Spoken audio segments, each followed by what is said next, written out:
Assalamu alaikum, Nadeem Naik, Straight Talks United, Kashmir.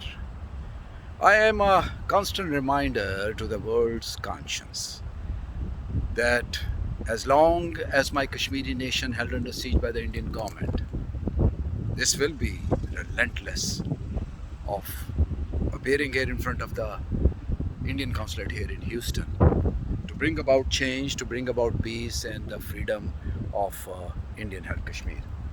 I'll keep calm when my Kashmir is free. Free Kashmir now. India stopped genocide. Free Kashmir. On the reverse, it's the same thing. My brothers and sisters and peace lovers all over the world, why I do this is very obvious.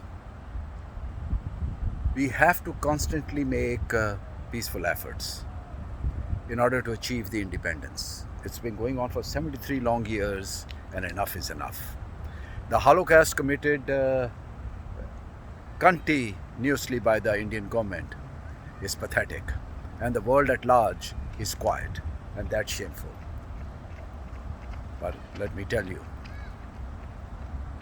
the efforts to make about a peaceful change and to gain independence will not stop. I hate to see that part of the world blow up. How long the patience of the people would be tested by the Indian government? What are the million troops, Indian troops, who has invaded Kashmir are doing in there? Human rights violations being recorded all over the world. The world is still quiet. That's sad.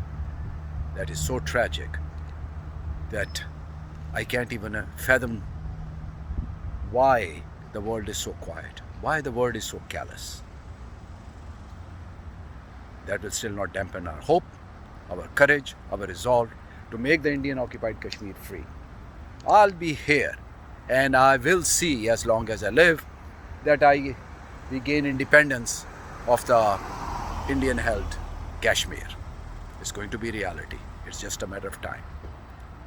No bloodshed is necessary or needed, but it's the Indian government who has to understand this. They are the one who are going to pay the price ultimately if anything blows up. Indian government should take heed. 73 long years, isn't that enough? How shameful the act that they got their independence from the British government, and here are the Kashmiri nation asking the same. So my brothers and sisters and peace lovers all over the world, spread this message of peace and love and hope and gain freedom. Do your part and it shall be done. Thank you.